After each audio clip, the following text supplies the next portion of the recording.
Amed Diallo is out for the rest of the season as 5 youth players get called into the first team. Ruben Amorim blames the first team for the job cuts. Martinez speaks out after his successful surgery, and INEOS warned the staff about leaking about the job cuts. All this plus more in today's video as we run through all the latest Manchester United news and transfer news that will keep you right up to date with everything. Welcome to Man United Review. My name's Jamie. Before we get into it, smash a like on the video.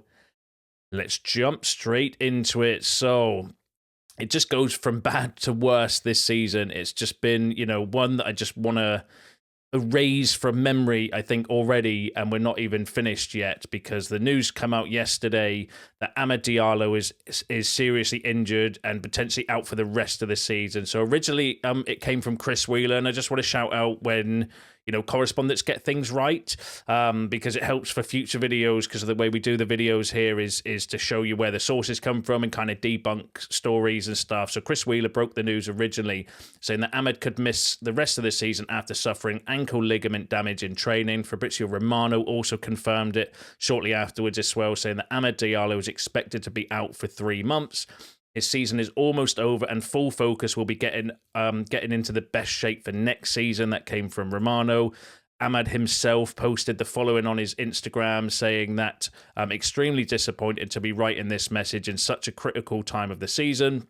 Unfortunately, I'll be out for some time with an injury. I will come back stronger than ever. Time to support the boys from the stand. Still loads to play for. So that's a massive blow for us. And United have also confirmed it on their kind of page as well, saying that we can confirm that Amed has sustained an ankle injury in training that is expected to keep him out for a number of weeks. Setbacks are step-ups for comebacks. Amed, we know you've got this. So, massive kind of blow, especially coming after the January transfer window where we let Anthony go, let Rashford go, and did kind of leave ourselves really, really short up front. I get the fact that obviously we don't have the money to bring in a replacement.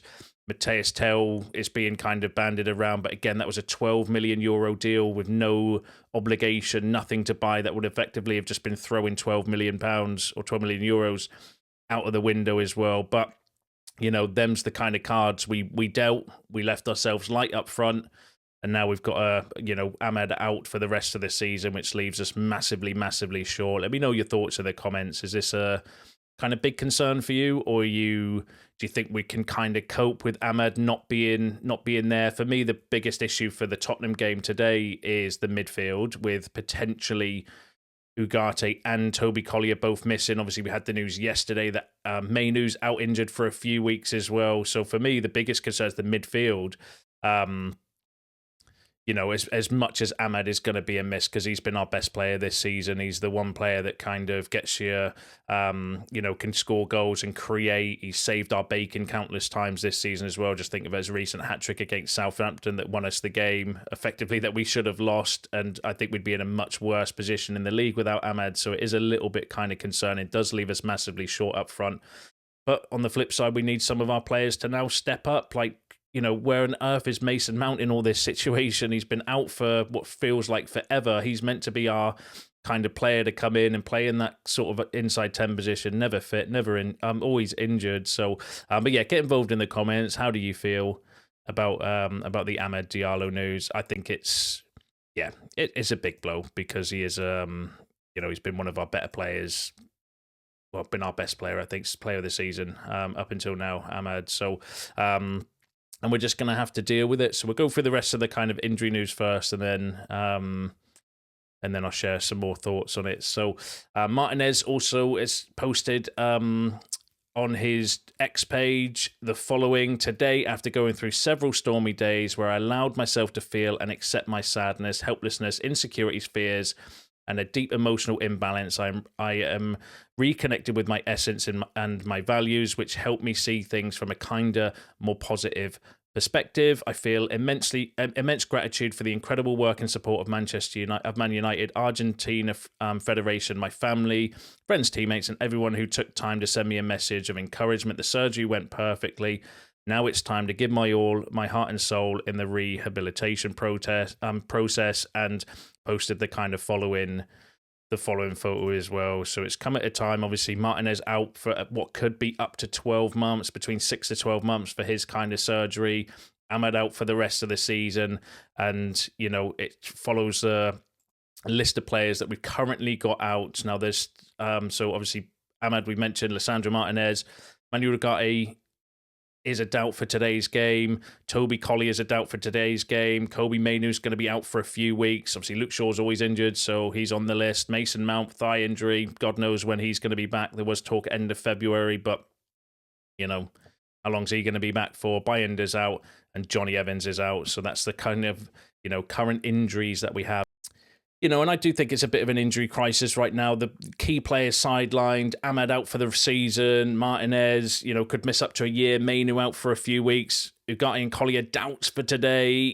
Lots of depth that we've lost in a really crucial time. And on one hand, that is a big concern because we already lack attacking options. As I mentioned before, we let Rashford go, Anthony go in January without replacements, losing players, leaves us with an even thinner squad. And then, questions do need to be asked about us not strengthening in January in that area. But we all know that we've got no money available. But then on the flip side of that, it does give the youth team the opportunity to come in. So Chido Obi, Sekou Koné, Harry Amass, Jack Moorhouse and Elyh Harrison have all travelled with Manchester United's first team to face Tottenham.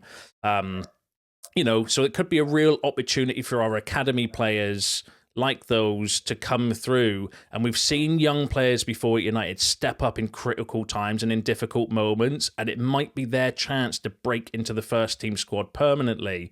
I get the concern about players or bringing through like youth players in a struggling team, but there's never, in my opinion, a perfect time to bring through young players.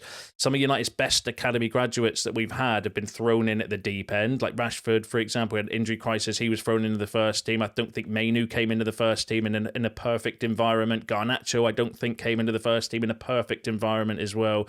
A stable environment is ideal for sure, but football doesn't work that way. There's never the perfect moment to bring through a young player, because if everything's perfect within the first team, why would you need to bring through that young player anyway? So majority of young players I think we've had at the club have all come through when there's been some kind of crisis. And, if the players are good enough, they should be able to handle the challenge. And I think sometimes, the best players thrive under pressure, right? And that's the one thing we've been critical of United players is they can't handle the pressure of being at Man United. So if you're going to make it into the United first team, then you need to show that you can perform in difficult situations, and waiting for things to be perfect, it's just missing out on giving the opportunity and the chance for these young players to kind of show what they actually are all about, but also show their mentality as well, because we need players going forward that can handle pressure. And if you can't, then you shouldn't be at United anyway. How many players have we got that are really good players, or, go away and do really well at other teams because the pressure's not as much and they can't handle it? So I think actually this will be a good test of character for some of these young players as well, not just about their ability, but also can they handle that kind of pressure as well. And we'll see if they will sink or swim. So let me know in the comments what you think. Do you think this is, a bit of a disaster for United? Or do you think the chance for the next generation to shine? So let me know what you think in the comments below. Now let's go through some other news. So Manchester United's department of around 80 scouts is facing considerable cuts as part of Sir Jim's next round of up to 200 redundancies. Mike McGrath also said that United staff have been warned that leaks about INEOS's drastic cuts at the club are damaging to colleagues and the wider club in an email to announce a restructuring meeting this month. So there is a meeting this month.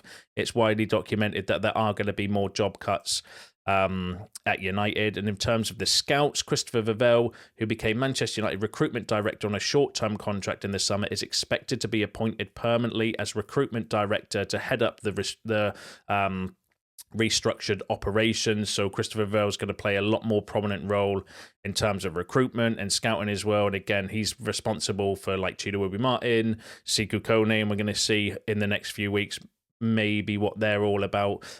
Because if Mainoo's out for a while, and it depends on Ugarte and Collier. Hopefully one of those can be fit today, because I'm dreading the midfield. That's the kind of, like, I'm more worried about the midfield for today's game than I am necessarily Amed, although Amed is a blow. I don't want to dismiss that. It is a massive kind of blow for us, but it's the midfield that worries me more than anything. And then on the cuts itself, Ruben Amorim, I really liked his kind of response here, where he said, it's very important for us, coaches and players, not to ignore. The biggest problem is football because we spend money, we do not win. We are not in the Champions League, so that income is not the same. We have spent a lot of money in the past, and now we have to be careful with finances. We cannot rebuild the team as we would like. People are losing their jobs and it's affected the environment. We can't ignore this problem. We recognize it. And I want to say that the responsibility for that lies with the first team. And, you know, I really respect Amorim for acknowledging, you know, the job cuts in the first place, you know, taking a bit of responsibility for what's happening as well, not ignoring the kind of wider struggles within the club. I think good leadership by Amorim there. And while the lack of Champions League football, you know, and poor performances, I do think have hurt United financially. But let's not forget why we're in this position in the first place. You know, the Glazers have mismanaged this club for years, throwing money at short-term fixes rather than building a proper structure, overspending on players who don't fit the system, handing out huge wages and failing to modernise the club behind the scenes has all just caught up with us now. INEOS are forced to make tough decisions. And unfortunately, that means job cuts across the club. I don't agree with it. You know, I don't like some of the decisions that INEOS are making, but they're obviously a necessary decision to make. So while I think Amorim is right that the football results do play a role, for me, the deeper issues at United are the financial mismanagement from the very top. And until that changes, you know, we're going to have to deal with the consequences, which is where we're going through now. But I'd love your thoughts on everything that we've mentioned in today's video in the comments. Get involved. Don't forget to smash a like on the video on your way out. Subscribe to the channel if you're new. See you in the next one.